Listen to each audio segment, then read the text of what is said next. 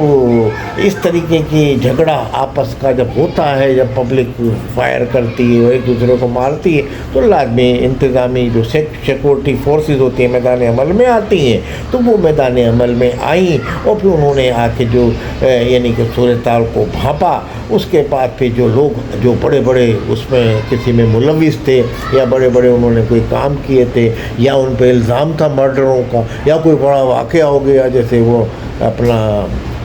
Factory کا ہو گیا، تو اس طریقے کے واردات بڑے بڑے جو انہوں نے کام کیے تھے، نامی گرامی لوگ تھے، یعنی کہ نام ان کے تھے، کوئی کو اچھا نام کا تھا تو اس کو لگا دیا لنگڑا، کانا، اس طرح کے بعد ان کے نام آ گئے میدانوں میں۔ تو جب ان کی گرفتاریاں اور اس طریقے سے سیکورٹی فورسز نے کارروائیاں شروع کی تو وہ آدمی فرار ہو گئے، کوئی کہاں بھاگا، کوئی بھاگا جو اپنے مذہبی کوئی تھا، کوئی کسی اور مسلک کا تھا، بقول ان کی ابھی ایک ایم این اے نے ایم کیو ایم کے تھے انیس ایڈوکیٹ نے انٹرویو دیا تو اس میں بڑے تھے، انہوں نے باتیں کہیں تو انہوں نے کہا جو مطلب جو کسی بھی فرقے کے جیسے وہ تھے وہ وہاں چلے گئے، اس دوسرے ملک جو انڈیا جا سکتا تھا وہ انڈیا چلا گیا اپنی جان بچا کے، یعنی کہ جب بھاگتے جان بچانے کے لیے تو وہ اس طریقے سے، اور تو یہ صورتحال میں تمام لوگ ادھر ادھر بھاگ گئے۔ تو لازمی جب انڈیا جائیں گے تو انڈیا میں بھی انٹیلیجنس ان کے ہاتھ آئیں گے، ان سے بات چیت بھی ہوگی، ان کو بٹھایا بھی جائے گا، مگر آپ پھر ان کو راہ کا ایجنٹ بھی کہلایا جائے گا۔ پاکستان کی ایجنسی جب یہ رپورٹیں ملی تو جب اب دیکھیں یہ تو ایک ان کے ایم این اے نے کہا کہ چلے گئے اپنی جان بچانے کے لیے، اب اس پہ تو باقی کہانی تو بن سکتی ہے، تو ساری باتیں پھر پاکستان کے انٹیلیجنس تو معمور ہی اسی پہ ہی ہے۔ تو جب وہ باہر گئے تو ان کے ساتھ پھر یہ الزامات بھی لگے، تو پھر جیسے کہ سامنے باتیں آئیں، پھر کچھ سچ ہوتا ہے تو کچھ اس میں مبالغہ آرائی بھی ہوتی ہے۔ تو اس لیے انور خان نے بھی وہاں کہا تھا، انور جو تھے ایم کیو ایم کے، انہوں نے بھی اس قسم کی باتیں کی تھی، کچھ ان کے بڑے بڑے جو الطاف حسین کے قریب تھے انہوں نے بھی یہ کہا۔ تو اس طرح سے تنظیم کو کہنے کا مقصد یعنی کہ اپنے لوگوں نے بھی زیادہ نقصان پہنچایا اور وہ اس حال پہ پہنچی تنظیم آج۔ تو یہ آپ یہ نہ کہیں کہ فلانی نے اس نے ختم کرا دیا، یہ کرا دیا ایجنسی نے، تو اس میں انہوں نے الزام بھی لگایا، اپنے لوگوں کو راہ کا ایجنٹ بھی کروایا اپنے، اور اس طریقے کے کچھ حقائق بھی تھے، کچھ چشم پوشی بھی کی جاتی تھی مرکزی قیادت کی طرف سے۔ تو یہ سب چیزیں سامنے آئیں۔ آج بھی لیڈران جو ایم کیو ایم کے ہیں وہ ایک دوسرے پہ الزام لگاتے ہیں کہ جناب یہ بھی انڈیا میں تھے، یہ بھی کل تک، یعنی کہ دوسرے رہنما جو لگاتے ہیں۔ تو بس اس صورتحال میں میں یہ نہیں کہتا کہ پاکستان کے اور رہنما بھی اپنی ہر آدمی جب جان بچانا ہوتی ہے تو وہ محفوظ مقام ڈھونڈتا ہے، جس کو جہاں محفوظ جگہ ملتی ہے وہ وہاں جاتا ہے، چاہے وہ اپنی جائز طور پہ جان بچانا چاہ رہا ہے یا ناجائز کوئی کام کر کے گیا اس لیے جان بچانے کے لیے یہ بھاگتے ہیں لوگ جیل میں جانے سے۔ تو اس لیے یہ سب چیزیں پھر الزامات تو جب انیس ایڈوکیٹ نے یہ اس پہ کس بات سامنے آتی ہے کہ انڈیا بھی لوگ گئے تھے، ایران بھی گئے تھے، تو ہر طرف لوگ بھاگے۔ تو بہرحال آپ اس طرح کے کہہ سکتے ہیں کہ جہاں جس کو موقع ملا، کوئی تبلیغی جماعت میں چلا گیا، کوئی اپنی جان میں، جب یہ زوال پذیر شروع ہونا ہوا ان کا، تو کہنے کا مقصد یہ کہ اس طریقے سے اپنے لوگوں نے ایسے بیانات جاری کیے، تو ان بیانات کی روشنی میں راہ کا ایجنٹ، اب اگر راہ کا ایجنٹ بھی ہم یہ کہیں تو راہ کے ایجنٹ میں بھی کون سی کامیابی ملی کہ راہ نے کوئی ہاتھ رکھ دیا کہ کراچی صوبے کی تحریک بھی بن گئی یا کوئی جناح پور بن گیا۔ ان خبروں سے بھی سب نے انکار کیا کہ بھئی جناح پور کا منصوبہ بھی کوئی ایسا ہی تھا جو انٹیلیجنس میں بعد میں تھے، وہ سب نے یہ کہا کہ یہ سب ایک پروپنڈا تھا، یہ تھا، وہ چیزیں کوئی ایم کیو ایم پہ ایسی ثابت نہیں ہو سکا، الزام ثابت کیا، سچائی اس کی ثابت ہو رہی ہے اب کہ وہ ایسا کوئی واقعہ نہیں تھا۔ بہرحال کہنے کا مقصد یہ کہ جہاں آپ کے اپنے وہ یہ یقین سے یہ کہا جا سکتا ہے کہ آپ کے ایم کیو ایم جو ہے، جو بڑی ایم کیو ایم جو الطاف حسین کی ایم کیو ایم تھی، اس کو تباہی اور بربادی میں یعنی کہ غیروں سے زیادہ یعنی کہ کسی کو کوئی الزام دینے سے پہلے اپنوں کا زیادہ ہاتھ ہے، اور اس میں یعنی کہ اپنوں کو نے جس طرح اس تباہی سے دوچار کیا تو وہ تنظیم اس میں یہی نہیں کہ پاکستان میں جو لوگ گئے انہوں نے ہی تباہی سے دوچار کیا، اس میں لندن والوں کا بھی اتنا ہی دوش ہے جتنا ان کا ہے۔ اگر کوئی ایسی سیاسی حکمت عملی اپنائی جاتی یا کوئی اپنی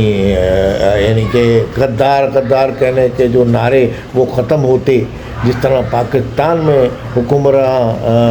وہ اسٹیبلشمنٹ سیاستدانوں کو غدار فلانا کرتا، تو اس طریقے یہ نعرے اب MQM سے بھی ختم ہوتے، وہ کسی کو لگاتے۔ اب جیسے اتنے سینسیبل لوگ ہیں، انٹرویو دے رہے ہیں بیٹھ کے ٹی ویوں پہ آ کے، انیس ایڈوکیٹ، رضا ہارون، اور پتہ نہیں کیا کیا بڑے بڑے نام والے ہیں، انور صاحب کا انتقال ان کا ہو گیا، بڑے بڑے جو لندن کے بھی لوگ ہیں انہوں نے بھی ایسے انٹرویو دیے جس سے MQM کو نقصان پہنچا، چاہے لندن کی ہو یا پاکستان کی ہو۔ پاکستان کی MQM کو میں یہ کہوں گا کہ انہوں نے MQM کا نام زندہ رکھا، اب کس صورت میں زندہ رکھا وہ انہوں نے رکھا ہوا ہے، اور MQM کو اپنے چلا رہے ہیں۔ اور اس وقت جو صورتحال الطاف حسین نے یہ سب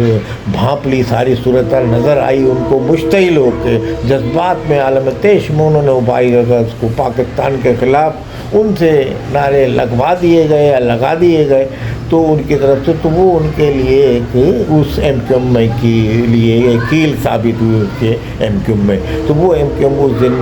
کلوز ہوئی۔ اس کے بعد پھر یہ MQM پاکستان کا وجود آیا، یہ اپنے جیسے بھی چل رہی ہے، بتدریج چل رہی ہے، عوام کی اس طرح خدمت نہیں کر پا رہی جس طرح MQM الطاف حسین والی کرتی تھی، اور اب آنے والے دنوں میں کس طرح ویسی MQM پاکستان بن جائے یہاں، یا MQM کے یہ تمام لڑے آپس میں مل جائیں، تو اس طرح سے یہ صورتحال کہیں نظر نہیں آتی، کیونکہ اس جذباتیت کی سیاست سے نکلنا پڑے گا، اور اپنا اگر پاکستان کے حوالے سے سوچنا پڑے گا، یا پاکستان کے اداروں کے ساتھ آپ اپنا تعاون کا اگر مظاہرہ آج بھی الطاف حسین کرتے ہیں یا کس طریقے سے کوئی راستہ نکالتے ہیں، تو ان کی یہاں سیاست چمکے گی اور سیاست کو پذیرائی ملے گی۔ پاکستان کے یعنی کہ اسٹیبلشمنٹ سے، اور پاکستان کے جو موجودہ حکمراں ہیں جن سے دنیا مل رہی ہے، ان کے سے ان کی ٹوٹی بول رہا ہے، تو ان کے ساتھ تعلقات بنانے پڑیں گے۔ ادروائز MQM الطاف حسین کی جس طرح کی مضبوط MQM تھی ویسی کا اب سامنے نظر نہیں آ رہا یہاں، اور صورتحال بہرحال اس میں یعنی کہ سب کو یہ سوچنا چاہیے MQM پاکستان ہو، اس کو بھی آگے کیسے چلنا ہے، اور کس طریقے سے اپنی قوم کے مطالبات کو منظور کروانا ہے، اور کس طرح سے ان کے یعنی کہ مسئلے مسائل کو ان کو نجات دلانی ہے۔ تو صورتحال کا سامنا وہ بھی کر رہی ہے MQM پاکستان بھی، اور اس طریقے سے جو لندن والے ہیں وہ تو کر ہی رہے ہیں۔ تو بہرحال ہم نے اس پہ یہ مختصر الفاظ میں اپنی بہت ساری باتیں اس میں تو کہیں گے تو پھر بہت یعنی کہ بڑے پروگرام کرنے پڑ جائیں، مگر بہرحال ہم یہ سمجھتے ہیں کہ کوئی راستہ نکالنے والا ہی لیڈر ہوتا ہے جو حکمت عملی اس بحران کے ٹائم میں اگر کوئی ایسی کوششیں جاری ہیں تو شاید راستہ نکل سکتا، مگر گالی یا ایسی تنقید یا کوئی ایسی زبان سے کوئی بھی لیڈر پاکستان میں کامیاب اب نہیں ہو سکتا، کیونکہ پاکستان کی جو اسٹیبلشمنٹ ہے اور پاکستان کی حکومت ہے وہ بتدریج کامیابی سمیٹ رہی اور مضبوط ہوتی جا رہی ہے۔ تو کہنے کا مقصد یہ کہ آنے والے دنوں میں کیا ہوتا ہے، کل پاکستان میں ہر چیز ممکن ہے، مگر فی الحال ایسے امکانات خالص از امکان ہیں کہ وہ طاقتور MQM جو عوام سے جو اقتدار میں حکومتوں سے اپنے مطالبات پورے کرواتی تھی، اپنے عوام کو مسائل سے نکالنے کے لیے فوراً کارروائی ڈالتی تھی، اور اس کی حب الوطن پہ بھی کوئی خاص نشانہ نہیں آیا، بس لیڈران کے جذباتی رویے کے باعث آج پس منظر میں چلی گئی ہے، تو وہ اسی صورت میں آ سکتی ہے کہ پاکستان کے اسٹیبلشمنٹ سے موجودہ ایم کیو ایم ہو جس طرح تعاون کر رہی ہے، اس طرح الطاف حسین بھی وہاں سے اپنے اسٹیبلشمنٹ سے کوئی روابط بڑھائیں، کوئی راستہ نکالیں، اس صورت میں ان کی سیاست چمکے گی۔ اسی صورت میں ان کے جو مخالفین ہیں وہ بھی ناکام ہو سکتے ہیں۔ دوسری صورت میں اب واپس ایم کیو ایم کی جو نام لیوا جماعتیں ہیں یا مہاجروں کا جو نعرہ بلند کرتی ہیں، وہ اپنی قوم پرستانہ سیاست چمکائیں گی، اور مگر کسی بھی پارٹی کو وہ مضبوطی اور وہ طاقت نہیں ملے گی جو ایم کیو ایم کو ماضی میں ملی تھی، جیسی ایم کیو ایم ماضی کی تھی۔ اب یہ موجودہ ایم کیو ایم بھی بڑی مینڈک کی چال چل رہی ہے، بتدریج عوام کے مسئلے مسائل کو کسی حد تک پورا کرنے کی کوششیں کر رہی ہے، مگر بہرحال حالات عوام کے مفاد میں نہیں چل رہے۔ اس وقت عوام اپنے مسائل میں گرفتار ہیں اور وہ امید کی کرن سمجھتے ہیں، اور وہ یہی سمجھتے ہیں کہ آواز آئی بھائی آ رہے ہیں، جیسے گورنر نے کہہ دیا، تو اس پہ عوام بھی ایک آسرا امید رکھ لیتی ہے۔ اب دیکھیں کون سے بھائی خدمت کرتے ہیں مہاجر عوام کی اور متضع کے عوام کی۔ السلام علیکم ورحمۃ اللہ وبرکاتہ۔